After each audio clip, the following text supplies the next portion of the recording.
listening to China Plus Radio, connecting you with China and the world.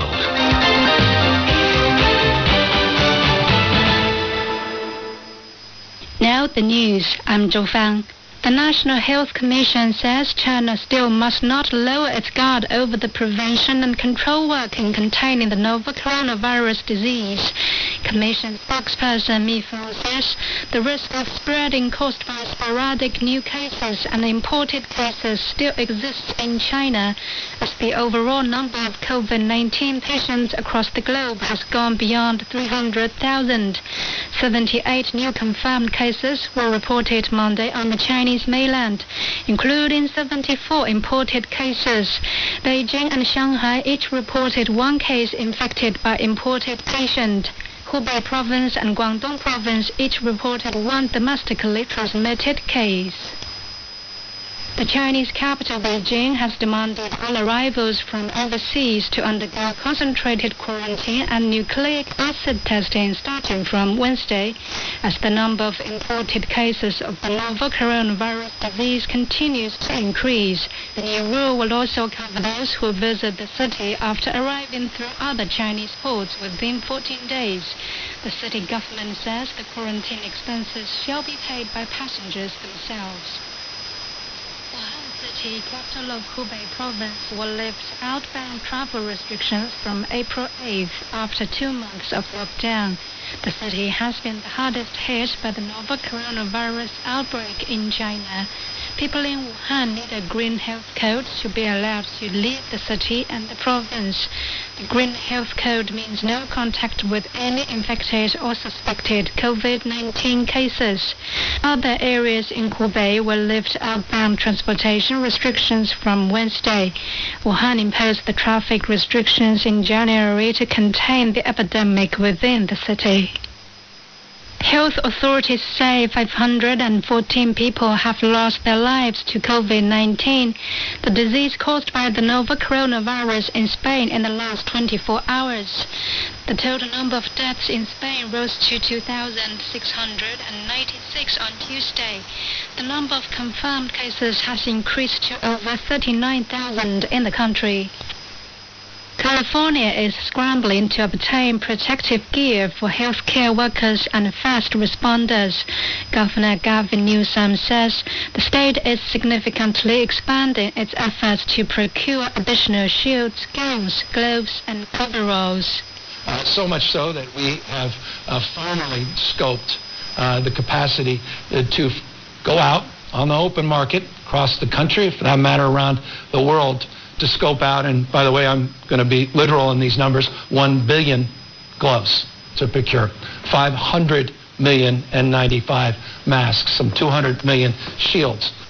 Newsom also announced he will close parking lots at dozens of beaches and state parks to prevent the spread of coronavirus. This comes after large groups flocked to the coast and mountains to get outdoors on the first weekend under the state's stay-at-home order. New York Governor Andrew Cuomo says the state has recorded 5,000 new COVID-19 cases, bringing the total number to over 20,000. Cuomo appealed for proportional federal help as his state is the most impacted by the virus. Fund the need. New York with 20,000 cases, New Jersey 1,900, California 1,800. So proportionately, in absolute terms, New York has by far the greatest need in the nation. Cuomo also called on Washington to use the Federal Defense Production Act to ensure that companies produce the required quantity of medical supplies to deal with the coronavirus spread. Japanese Prime Minister Shinzo Abe says IOC President Thomas Bach has agreed to his proposal of postponing the Tokyo Olympics for about 1 year until 2021 because of the coronavirus outbreak. Bach had previously said the IOC would make an announcement about postponing the 2020 Olympics in the next 4 weeks. Abe has said a postponement is unavoidable if the 2020 Games cannot be held in a complete manner amid the coronavirus pandemic. And that's the news. I'm Zhou Fang. How can you experience real life in China without making that trip to the fabulous Middle Kingdom? How do you get to meet people living in China without actually coming face to face with them? Welcome to Chinese Theatre, a program that seeks to immerse you deeply in the sights, sounds and tastes of China, just as if you're touring the country in real life and getting involved in the daily lives of people living here. Join us for Chinese Theatre. Be blown away by the joys and sorrow, dreams and passion, love and devotion, aspiration and struggles of the people you'll meet. Chinese Theatre, a journey of a lifetime and an inspiration for the soul. Hello and welcome to Chinese Theatre. In today's edition, we'll continue with the Chinese television series entitled Women Editors in Fashion. The drama tells the story of a group of young women editors. Being talented and passionate, these young people start a fashion magazine of their own and join their efforts to go through all the twists and turns in making the magazine a hit. At the same time, they also come to understand more about life. Now stay tuned. Hi, Auntie. Hi, Taking a walk? Well, as I was strolling around, I saw these beautiful flowers, and they were so pretty that I couldn't help but pick one. But this old man scolded me. This is Anne's mother. Be politer. Oh, Auntie, hello. Oh, well, it's nice to meet you. Auntie, you shouldn't I pick know that flowers. already. All right, I'm sorry. Is he your boyfriend? He is my husband. Oh, I don't understand why you and Anne had to marry foreigners. I don't understand it. Auntie, would you like to see our house? Oh, no, thank you. No, thanks. I'm afraid of this. All right. I have to go. Bye. Oh, Auntie, Huh? there will be a forum on Fashion Magazine. I will have a conversation with Anne. A conversation with Anne? Oh, that's wonderful. Well, that's your business. I don't understand those things. I'm going. Bye-bye. Bye-bye. Bye. Oh, how lovely. Let's go. Dear, I have to tell you, I think that after you attended that class, the only change you've made is that you've become weird, and it's not good. How can you say that about me? How can you say that being weird is not good, dear? Only my master can say that. By the way, is that why you can't feature me in your magazine? You and Joey are very different. Joey is a model, so I can feature her. That's why we can't feature you in our magazine. No one would be interested. Besides, a spiritual master now? Why are you still concerned about fame and fortune? On certain occasions, fame and fortune are necessary to have in life. You know that. Well, I need to have a channel wherein I can spread my thoughts to the masses. I need to reach out and offer my services. Do you understand? That's why I need to be in your magazine. I have good intentions. Are you being completely serious? Of course I'm just serious. How can I possibly joke about this? To tell you the truth, I figured out the problem. Why your magazine has low subscribership. You know, it lacks a spokesperson. Someone who will promote the magazine. As you know, even a book has a spokesperson, so the magazine should also have a spokesperson, and that's me. I'm endowed with looks and brains, and the best spokesperson for the magazine. Whenever people think of Jaguar, will remind them of Barbie and me. Win-win. I'm sorry, but I don't think that agrees with our magazine's mission statement. No way. Are you serious? So can't you even do it for your friend? Friendship is friendship. Business is business. I can't believe it. I really feel hurt by the way you're treating me. I helped you when you were in need, but now that I need you, you won't return the favor? Hey, who introduced Anna to you? And how about the writers who helped you find them? And who helped you hold the press conferences? When you needed my help back then, you never said that friendship is friendship and business is business, right? Stop. These two things are completely different. Remember that. You offered to help me, and you did it of your own free will, right? I'm really grateful, but I never forced you to help me. But what you're asking me to do is way beyond my power. I think you're being too hard on me. What? I'm being hard on you. A Apparently the Western civilization has changed you a lot. I won't be asking for your help. Okay? Goodbye.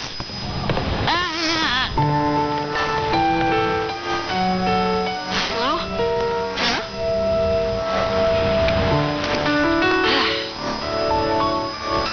Am I being selfish? But it really is impossible. Candy. Huh? Where are the quotations from? I can't find them online. From which publisher? I want to see. Let me think. What else has the author written? Well, I quoted them indirectly from different websites. What? From what websites? Are they written by the author, or did you write them yourself? Well, Candy? Yes? Did you just make up all the prices on this page? Huh? You priced the Lanvin bag at $40, when it's actually worth at least $400. The readers are not fools, you know. What if they went to buy the bag and showed them the price on your magazine? What will you do? Are those things likely to happen? Very likely. Tell me, the quotations are written by someone, right? Or do you just make them up? Oh, my God. Why didn't you check the price on the official website? That doesn't take much effort, my friend. That's so tedious. Oh, is that so? I understand, but it's easy to learn, you know. Try it and you'll get familiarized soon. Actually, the quotations you chose are good and meaningful. I also did that back then. Thank you, Jane. But promise never to do it again. Yes, I promise. You think other fashion magazines are doing the same thing?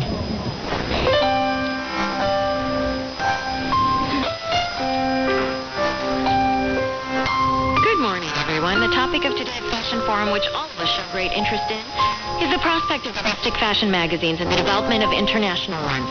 We've invited two prominent fashion mavens to discuss this topic today because they're sure to have a lot of interesting insights. We invited Miss Gail Liang, a famous fashion editor, as well as the editor-in-chief of Jaguar magazine, Miss Anne. Welcome, ladies. In our country, international fashion magazines enjoy greater success and fame than domestic ones. In fact, the domestic magazines are sometimes called copycat magazines. Today, these two wonderful women whom we've invited to our forum will discuss with us the way in which both domestic and international fashion magazines can share success. Who'd like to begin? Miss Anne, you go. No, I'm not yet ready. You can go first. Oh, I've never thought about this before. Miss Liang, do you mean that you've never thought that domestic magazines could rival you? Oh, we will never be rivals. Anne and I practically grew up together after all these years. I'm confident to say that we show concern for each other. But as you can see, we are oriented to readers from different backgrounds. Right, Anne? You can see the difference in their prices to the weight of the two magazines. What do you mean by weight? How much they weigh? Our magazine is thicker. That's right. It's so heavy that it could actually be used as a self-defense weapon. Hey, do you know that Anne and Madame Gail are having a dialogue today? Really? Oh, is that today? Yes. Are you guys worried for Anne? Do you think Madame Gail is going to humiliate Anne? I think she won't be able to do it. Anne won't allow herself to be insulted. She must have been fully prepared for the forum. But I can't help but wonder, what on earth happened between them? I have no idea. Now, would you mind discussing circulation? No, not at all. Why don't we let Anne talk about it? Circulation doesn't imply the number of magazines sold. As you know, magazines differ in costs, and they profit from ads. That's why profits are very hard to compare because there are many things to consider. Well, of course, you might think I said that out of jealousy. I agree with Anne on that one. They can't be compared that easily. Your question is unfair. Actually, in the fashion magazine industry, the veterans all know that Anne had the opportunity to work with foreign copyrighted magazines. But she decided to start a local fashion magazine. Would you care to tell us why? I think now that we're enjoying such high standards of living, it's natural for us to show more interest in fashion. However, I have a simple question for all of you. What do you think is fashion? Does it mean imitating the way foreigners wear their clothes, or does it mean attending Fashion Week? Being in the front row instead of standing with the normal people? I don't think so. We should ask ourselves if we've made people feel good about themselves by the way we present fashion. You're offered a front row seat because you're someone. But in the end, you're just a consumer. You're not the fashion designer. They're the ones who are fashionable, just because they don't care whether they're fashionable or not. They are neither self-abased nor timid. I think we should ask ourselves if we have such confidence. In fact, sometimes we feel inferior, don't we? Right? Actually, we can start from the most fundamental aspects. For instance, we can increase the pay of the authors, ensure prompt payment every end of the month, we can discard foreign and international brands, and we can promote our own domestic products to pave the way for the support of our local designers. We can even give a chance to young, innovative photographers. What's more, we should be more decent and confident in dressing to keep up with international fashion.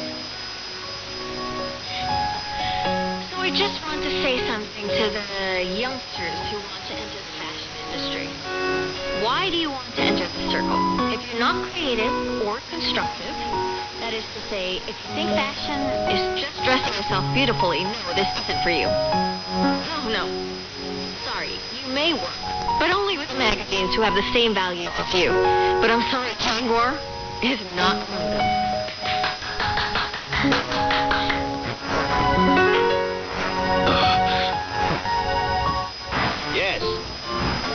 Yes. Huh?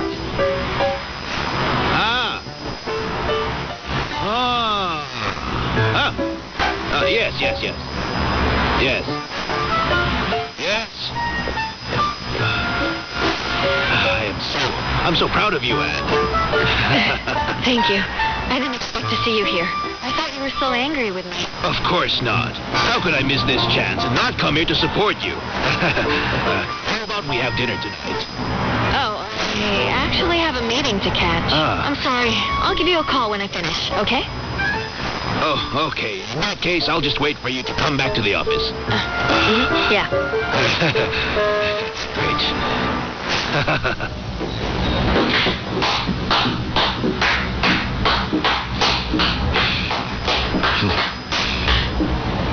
What are you doing? Back there, you were so eloquent. Oh, so you saw it. Yes, I did. But I had to ask, why did you tell everyone what your competitors did to you? That was your chance. That was a long time ago. Why should I have bothered? Well, they say seek revenge for the smallest grievance. If I have that kind of energy, I'd rather start over. But I have to remind you, if you didn't take that job, she surely would have. That's fine. I think she works hard as editor of her magazine. How can you be so tolerant? You introduced her to them, of course. You wanted to be reliable, right? Yes. However, I could have introduced someone else, not her. There's no need. She's the one. I have to say that Anne is a great woman. Under that kind of circumstances, a person with low confidence and fighting spirit would have sat there speechlessly, but Anne defended herself and stood up for her beliefs. I knew there were a bunch of suck-ups. Anne should have refused the invitation. That's such a childish decision. And why shouldn't she go? I think it gives some kind of publicity for our magazine, doesn't it? Right. Publicity. Your goal for attending would be to impress the audience and create a lasting good impression which will leave a mark on people's minds. What Anne did was to make people know about our magazine's vision. She explained what we believe fashion is all about. And what she did was great.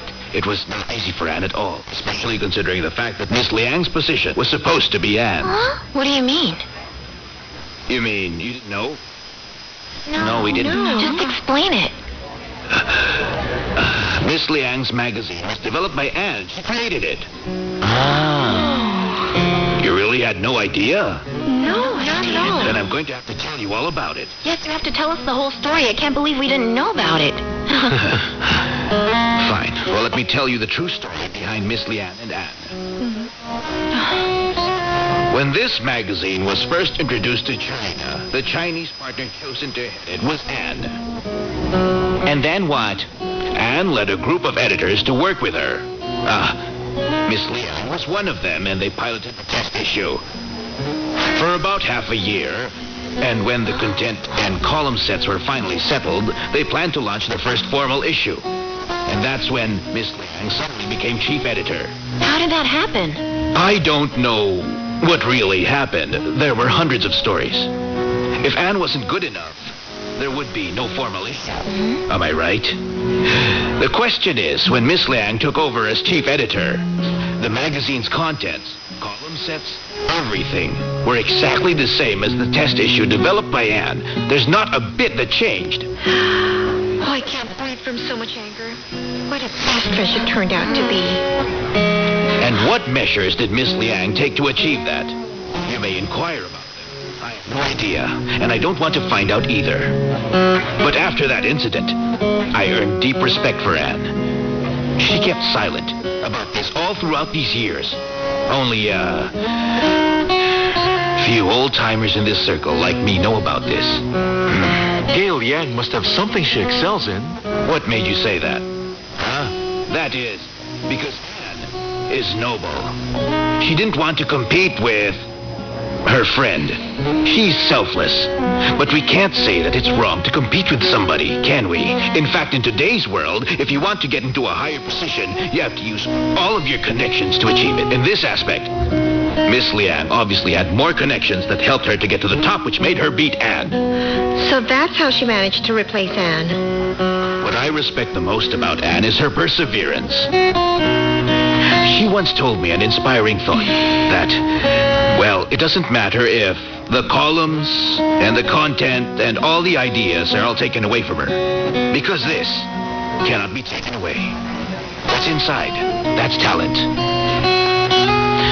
I miss Anne more. Well, Anne is my hero.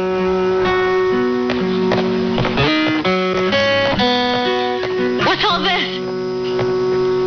At last. We've been waiting for you to arrive. I invited them all here. I hope it's fine with you. It's not a problem. Okay, great. Where are the others? Where's Roxanne and Brandon? They both said they had appointments with others.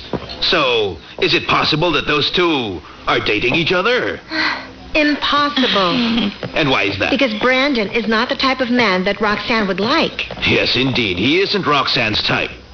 However, if only Brandon could have 3/10 of my dashing good looks and charming personality, then the girls would all go running right after him. What do you say?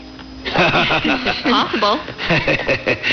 Hey, let's not just sit around here. Let's start. First, I propose a toast to the successor of our magazine and our future. Cheers. Cheers, everyone. Cheers. Anne, I want to propose a toast to you. All right. For what exactly? Because I'll try my best to become someone like you. Don't. You'll just get into trouble. Cheers. Thank you.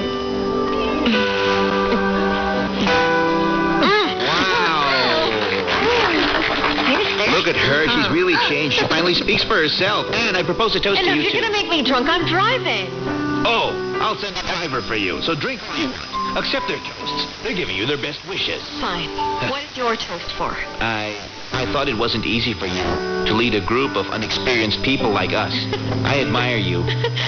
Thanks. It's not my birthday. Why is everyone praising me? Oh, stop. Hey, come on, you don't have to. But I want to. 1,000 words couldn't express how grateful I am that you are my boss. Good. Come, Ernie, it's your turn. All right, I'll toast to your life.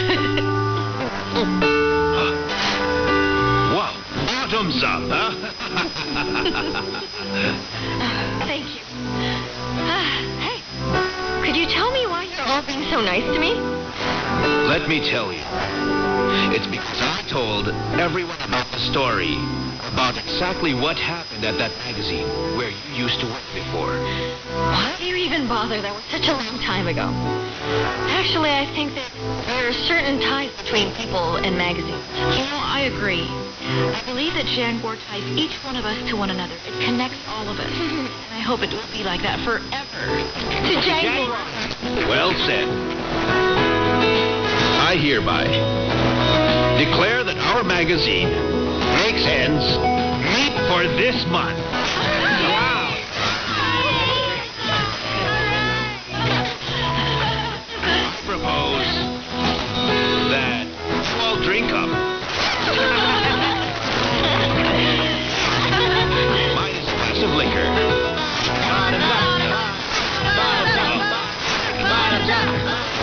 Hold on.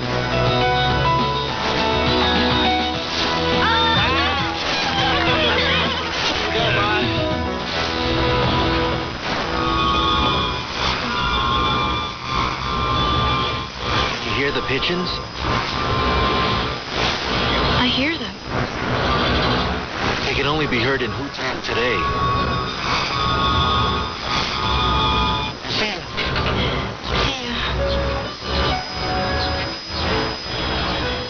What are you doing here?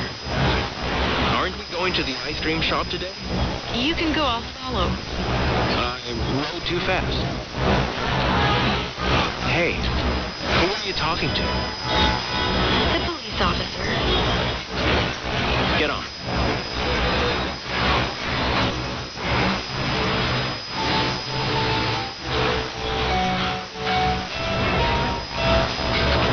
So, did you fight with your boyfriend?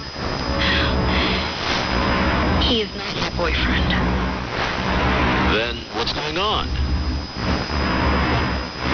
Oh, he's courting you. It's the modern age. But he's still riding such an old bike. What a disgrace. So, what's the name of this section? Autumn Leaves, the splendor of autumn. Oh, that's a pretty name. But why did you call it autumn? Well, I like autumn the best of all the seasons. I'm done shooting. Have you finished the interview? Here, I'd like you to have all of these. Oh. Beautiful spoon, isn't it? Mm-hmm. It's also for you. Thank you. Come.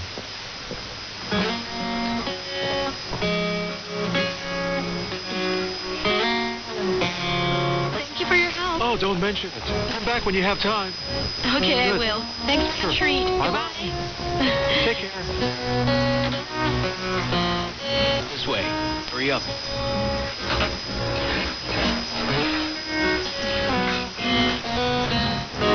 Hey. What's wrong? Okay. I'm not surprised. You eat ice cream so fast, it's strange if it didn't hurt. This is taking small gains at great expense. Get on the bike.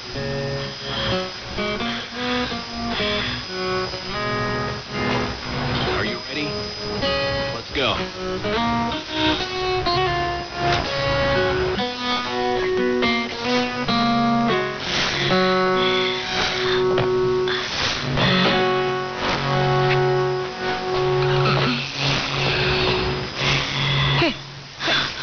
What's wrong?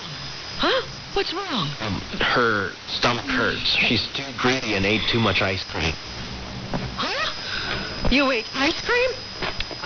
But you have your period. I can't eat ice cream. Are you out of your mind? With that, we end to this edition of Chinese Theater. Thank you for tuning in and see you tomorrow.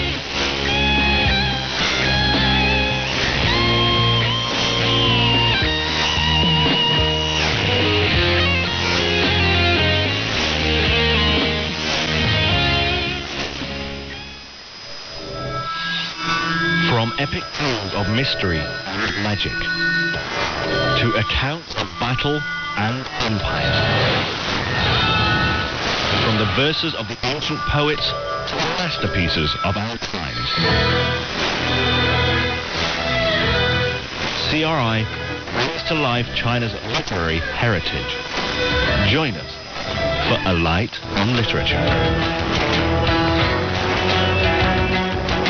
Today in A Light on Literature, CRI continues its presentation of Mao Zedong, Man, Not God, a biographical look at China's former Communist Party chairman. Authored by Chuan Yan-shi, the book looks at Chairman Mao through the eyes of Mao's bodyguard, Li Yin-chiao, and is written as a first-person narrative. Li Yin-chiao worked for Mao Zedong for 15 years, beginning in 1947, when the People's Liberation Army was embroiled in civil war with the Kuomintang, or Nationalist Party, led by Chiang Kai-shek.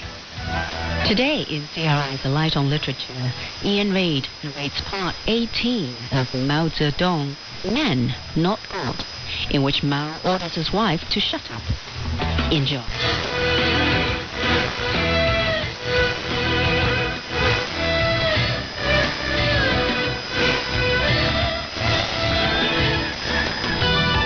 Chapter 14. Mao the Mediator. If Jiang Qing throws a tantrum at you, try your best not to take it to heart, for my sake. Mao said that to us bodyguards many times. But when a dispute between his wife and his bodyguards was referred to him, as acting head of the family, he would find it difficult to settle. Quarrels between myself and Jiang were not unusual, but they were negligible. Only on 2 occasions did they become violent, disproportionately violent, because they were over mere trifles that arose when we played cards. In the 1950s and early 1960s, Jiang did not have much work to do, as Mao kept her out of political affairs. She passed the time by playing cards. Unlike Mao, who was a good loser in games, Jiang was a bad one. Mao seldom played cards. Only once in a while did he have a game of Go, and most of the time he was the loser. He didn't mind losing, but he would be unhappy if his opponents made things easy for him. So those who knew this would play aggressively, and when Mao knew the game was lost for him and that he couldn't do anything to save the situation, he would accept his defeat with a deep sigh, as though such experience provided him with a rare opportunity to experience defeat and made life all the more worth living.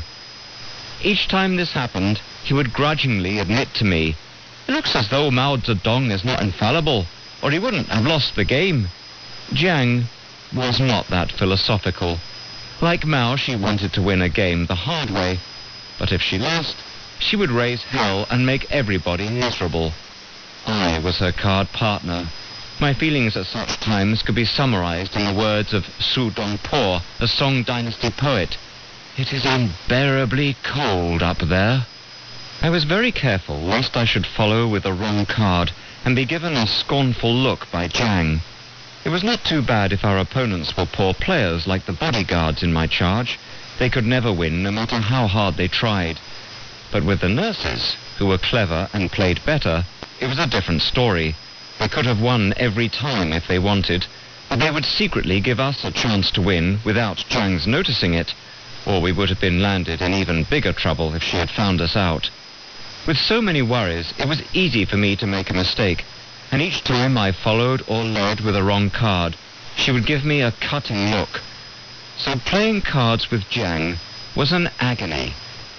One spring day in 1952, I was subjected to just such an agony. As soon as we sat down at the table, I noticed that Jiang was in a bad mood. That made me nervous. And the more nervous I grew, the worse I played. And the worse I played, the moodier she became. So much so that the nurses found it hard to let us win. At one point, I followed with a wrong card again. Before I could withdraw it, Jiang had thrown her cards down in front of me. "I quit! Now, what makes you think I'm dodging the campaign?" My heart sank, and I grew pale with fright. As if responding to a military command, I shot up from my seat and stood at attention, wondering how on earth she had come to know that. A nationwide campaign against corruption, waste, and bureaucracy had started the year before. Back in Yan'an, Jiang had never liked any of the rectification campaigns in the party, and had grown afraid of them, resented them even, after the violent quarrel she had had with Mao over her past history. So any political campaign, whatever its purpose, would find her trying to evade it. Many times I heard her talk resentfully about such campaigns. Those people should know better than spending their time framing others. Be careful, you may persecute others this time, but you won't be spared next time. So when this campaign against the three evils, corruption, waste, and bureaucracy, began, she absented herself from the activities of her party group for some time. When Xu Yefu, the confidential secretary, asked me, "Why is it that each time there's a political campaign, we find her away?" I replied casually, "To dodge it, that's why." Later, Jiang learned of what I had said, and now she was throwing it back at me. Her accusation left me speechless, and I grew a bit afraid. "You young bastard!" Filled with anger, she was a frightful sight, and was breathing noisily as she paced around her room, and since I was too nervous and afraid to say anything, all I could do was follow her around. In mounting anger, she left for the courtyard and continued to walk. I followed her out, keeping closely behind her. "What makes you think I'm dodging the campaign?" There were tears in her eyes. "Answer me, if you're not dumb. Did you say that?" I'm sorry, Comrade Jiang Qing." I made an effort to explain. "I didn't mean to hurt you. I was just answering Shu." "How ungrateful you are!" Tears were swimming in her eyes. "Slandering me in return for all the political protection I have given you." "Please believe me, I didn't mean to hurt you, still less to slander you." "No use denying it. It's only one bad thing I'm told you have said about me. You must have said a lot more than that behind my back. What else is there?" Nothing more. Absolutely, I said nothing more." "No? Now tell me, why did you try to turn Li Min against me?" "I've never done anything like that." "Will you repeat that denial? I dare you to repeat it. I told you to send a car to take her home that day, but you didn't do it. Why?" "I did. I went in person, but she didn't want to come back." "That's because you turned her against me. You know that a stepmother is vulnerable, so you attack me where it hurts the most. You're not interested in helping us get along. All you do is gossip and generate ill feelings. Is that true?" "Absolutely not. You've even tried to turn the chairman against me." Now she was hysterical, stamping her feet and in tears. I hung my head in dejection, at a loss to say anything. I shouldn't have told Mao that it was Jiang's idea not to serve him the stewed pork he had asked for that day, or Mao might not have gotten so angry as to decide not to share his food with her any longer. I looked at my watch. It was 4 o'clock in the afternoon, time for Mao to get up. With an effort, I managed to say to her calmly, "It's time for the chairman to get up, and I have to attend to him. You can have my self-criticism when I've finished." I returned to my office just in time to hear the bell. I straightened out my clothes and went into Mao's room with a heavy heart. After wiping his face, Mao sat up in bed with his back against the railing, reading the day's newspapers and smoking, as he usually did. After some hesitation, I said to him in a low voice, "I've just had a quarrel with Comrade Jiang Qing, Comrade Chairman." "Why did you quarrel with her?" Mao asked nonchalantly, without taking his eyes off the newspapers. "I didn't start it, she did." I was choosing my words carefully. "I accused her of dodging the campaign, and she accused me of political slander." "Dodging the campaign?" Mao raised his eyelids, apparently growing interested. "Did you say that?" "Shu was asking me about it the other day, and I said that without thinking." Then I told Mao what had happened. When I had finished, I explained, "I never intended to slander her, Comrade Chairman." "I see," said Mao, nodding. "She has also accused me of sowing discord between Li Min and her, and creating ill feelings between yourself and her. Have I ever done anything to turn you against her?" "Well," said Mao after thinking for a while, "you may go now. Tell Jiang I want to talk to her."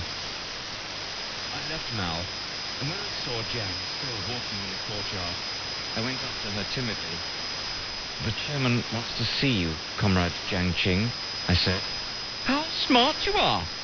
She looked at me out of the corners of her eyes. She might have said, It's wicked of you to steal a march on me. I hung my head in silence. Any explanation would only make things worse at such a time. Soon the bell in my office rang again. I arrived at Mao's room in no time. Jiang had gone. It looks like a difficult problem, Mao said slowly, looking at me. He was still reclining in bed, smoking. Something more than my help alone is going to be required. You'll have to write a self-criticism, I'm afraid, if you want to get it over with. What am I to write? I was worried. Just what you said. She calls it a political slander, but I didn't intend that. Say you didn't intend it. She says I turned Li Min against her, but I didn't do anything like that. You didn't do anything like that. She said, but would you call that a self-criticism? I didn't believe that would work. You didn't listen to me, Mao smiled, when I advised you to study. Now you end up not knowing how to write a simple thing like a self-criticism. This should teach you to study. I smiled awkwardly. Now let me tell you how to do it. Moving his index finger in the palm of his left hand, as if they were pen and paper, he said, address it to Jiang and I. Put 2 dots after our names. The 2 dots are called a colon. Then begin the first paragraph. In this paragraph, say that you regret saying that she was dodging the campaign and apologize for that. Follow that with a but. This will begin the important part of your self-criticism. In this part, deny her charges of political slander and those of sowing discord between her and Li Min, saying that you never did anything of that kind. Say that you did go to fetch Li Min, but that Li Min didn't want to return, and that you were at fault not because you didn't do what you were told to do. You did, but because you failed to carry it out. And then wind it up with your guarantee that failures of that kind will not happen again. Show it to me when you're finished. Thank you very much, Comrade Chairman. I hurried back to my room and began writing at once, before I forgot what Mao had told me. When I had finished, I took it to Mao. That's it. Mao nodded his approval. Putting my self-criticism on the bedside cupboard, he continued, but the problem remains. It's a terrible thing to say that she's dodging the campaign. What's they do? I looked at him vacantly.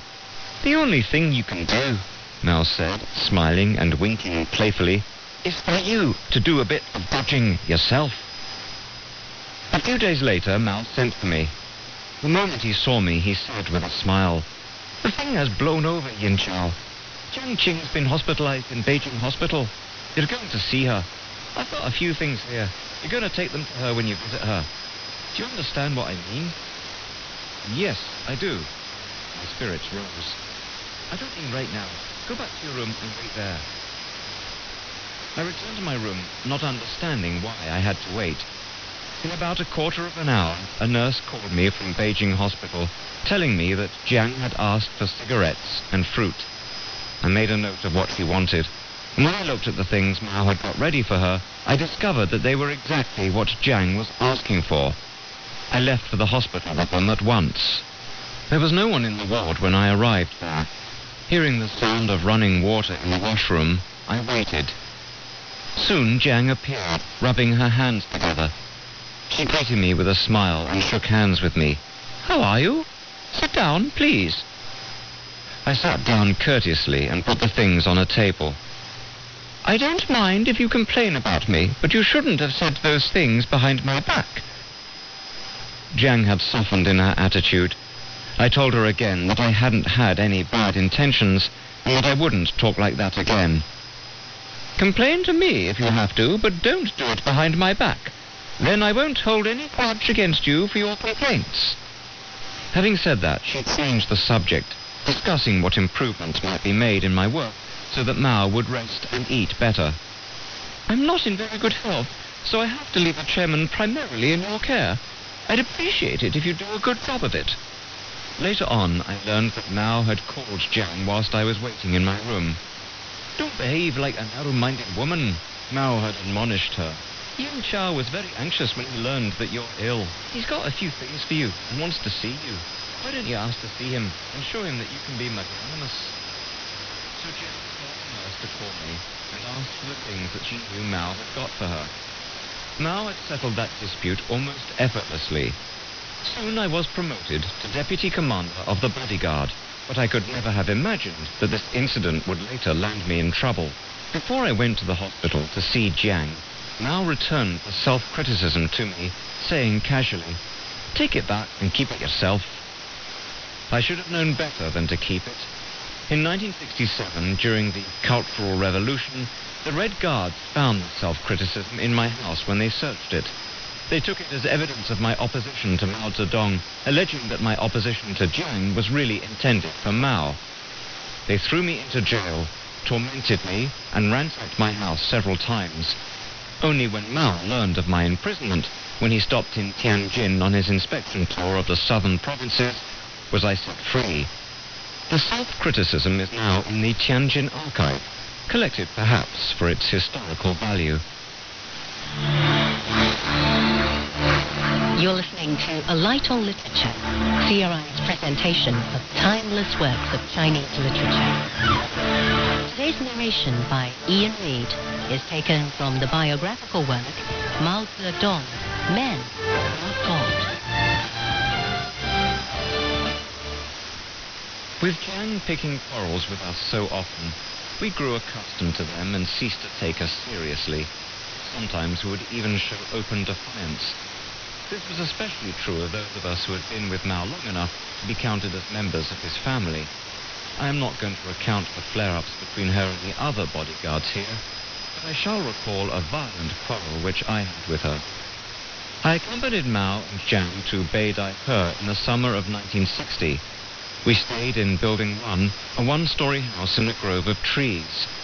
One day, before retiring at 10 o'clock in the morning, Mao told me to wake him up at 3 that afternoon for a meeting scheduled for 4 o'clock. After I left Mao's room, I went to the bodyguard's office and began to read.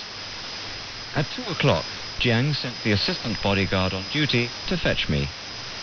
"Come and play cards, Yin Chao," Jiang said in high spirits. "Let's be partners as usual." I didn't like the idea. Playing cards with her every day bored me to death, but since I could not refuse her, I showed my reluctance by sighing and looking uninterested. It didn't take her long to notice how I felt. Displeased, she pulled a long face, and with great effort asked me in mock humor, "What's the matter with you, Yin Chao? Thinking about your wife?" I lied. "No, nothing the matter," I replied in a bored tone. I looked at my watch. It was 2:30. I sighed again. How boring the game was. "Your turn to follow?" Jiang was beginning to look annoyed. I did not respond immediately, but looked at the cards in my hand absent-mindedly. It was some time before I mechanically picked out a card from my hand and threw it down on the table. It was the wrong card. Jiang stared at me, but I pretended not to notice. "What's the matter with you, Yin Chao?" Her tone suggested that she was doing her best to control her anger, which was threatening to explode at any moment. "Oh, nothing." I sounded uninterested. I took another look at my watch. "The chairman's going to a meeting in the afternoon." "Tan Yan Yu will take care of that. He's on duty today." I moved the corners of my mouth a bit, too lazy to speak, not even to tell her that the chairman expected me to accompany him to the meeting. People become lazy in summer. I kept on sighing. We lost 2 straight games, and shortly after the third one began, we knew we were going to lose that one too. But I didn't stop sighing. "I quit. What a lousy game." Jiang slammed the cards down on the table, yelling, "Just what do you want to do today?" "I'm going to a meeting with the chairman, if you want to know. But you want me to play cards with you. What do you think I want to do?" "How dare you!" shouted Jiang, pointing a finger at me. "Who do you think you're speaking to?" "I'm speaking to you. You started all this." "How rude! Are you supposed to serve me, or am I supposed to serve you? Answer me." "I serve the people by serving the chairman. We're equal politically. Playing cards with you isn't my job." How? She was trembling with anger. "How dare you! You're nothing but a bodyguard! Get the hell out of here!" Jiang committed a grave error when she talked to me like that in the presence of the other bodyguards and the nurses, for she hurt my pride. She could say all those things to the other bodyguards, but not to me, the commander of the bodyguards, a 38er who had been with Mao for more than a dozen years and had the rest of the bodyguards under my command. Such humiliation would make me look ridiculous in the eyes of those under me. Enraged, I shouted back, "You can cut out all that arrogance. You're just a secretary. You're not someone people shout long-lived to." "Do you mean me? Repeat that. I dare you to say that again." Jiang was about to rush at me when she was restrained by the nurses. In breaking free from the bodyguards who were trying to pull me out of the room, I yelled, "I mean you. So what? I'm the bodyguard commander, not your card partner." The squabble escalated, with both of us trying to outdo the other by raking up the past, quite unlike the way we behaved at the time of that quarrel in 1952, when she had accused me of slandering her, and I had known myself to be in the wrong. So we continued to bicker, becoming so embittered that we were all crying, accusing each other tearfully like two kids, and refusing to stop, paying no heed to the nurses' and bodyguards' attempts to stop us. By now, however, I had realized the gravity of the situation and was feeling a bit scared. Besides, I was expected to accompany Mao to the meeting. So, with the bodyguards trying to pull me out of the room, I left Jiang and made for Mao's room, crying all the way. Mao, who had already gotten up, was reading documents when I rushed into his room. In a loud sob, I said, pointing outside, "Jiang Qing is swearing and waving at me. She says I'm her servant and I've got to work for her." "Can't you ever stop bickering like that?" said Mao, frowning as he rose. "How did it start?" "We were playing cards. I played badly and she blamed me for that, and I've got to accompany you to the meeting this afternoon. Didn't feel like playing. So she lost her temper and threw the cards down like this." Before I could finish, I heard confused voices at the door, and Jiang came running in, crying loudly. Immediately we started yelling at each other again. Mao walked over, stood between Jiang and I, and ordered us to stop, but we were so upset that neither of us would stop first. Mao, who must by now have gathered that the squabble was over mere trifles, tried to pull me into the room with one hand and push Jiang out with the other, shouting, "Cut it out! Shut up, all of you! Just shout one more time! Fools! How nasty!" Silence. Then, pushing Jiang out of the room, Mao said to her, "You're his senior. Why can't you shut up?" But just as Jiang was about to leave, I shouted at her again. Jiang, unable to ignore that, turned around and rushed at me, crying and swearing. Mao spun around and stared at me angrily. "What's the matter with you? Why didn't you stop when she did?" So I stopped. But this time, Jiang didn't. She was so mad she wouldn't let Mao shut her up. And with me finding it hard to restrain myself any longer, I yelled back in retort once again. By now, Mao was genuinely angry. He thundered, "Shut up!" The room fell silent immediately. "I'll hold whichever one of you starts it again responsible for the whole thing." That stopped both of us. "Do you mean to say that you think I'm not busy enough doing what I have to do, that you want to give me something extra to worry about? Do you mean that you have so much spare time that you don't know how to spend it except by bickering with one another? Just imagine what people would say. Mao's secretary and his bodyguard getting into a row over a game of cards, crying, raving at each other and refusing to stop. Wouldn't it look ridiculous? Wouldn't it be shameful?" Mao drew in his lower lip and, cutting a line in the air with his hand, added, "From now on, you two will not play cards at the same table. You can do some reading instead." That put an end to my being Jiang's partner at cards.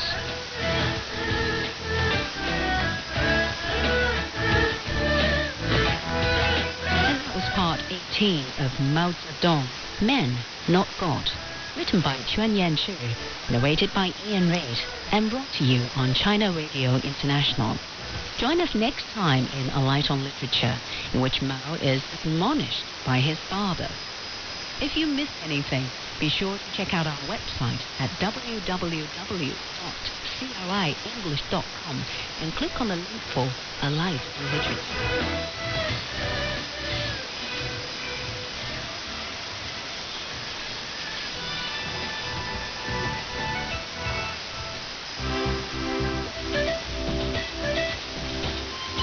要学汉语 I want to learn Chinese. 其实并不难 It can be fun. 欢乐汉语 Chinese Studio。大家好 Hey, we're back perfecting your Chinese one day at a time. 我是 Raymond. And 我是亚杰. And we've got some more useful phrases in store for you today. Say, my homeless co-host, how are you? I'm okay. I'm getting familiar with couches at other people's houses. You know, sleeping on the couch isn't that bad. Well, maybe after today's lesson, it'll help you get your apartment. Here are the keywords. Keywords of the day. Does it have cockroaches? 有蟑螂吗? Is it near the subway station? 这儿离地铁站近吗? How long is the contract? 最少租多长时间? All in today's Chinese studio.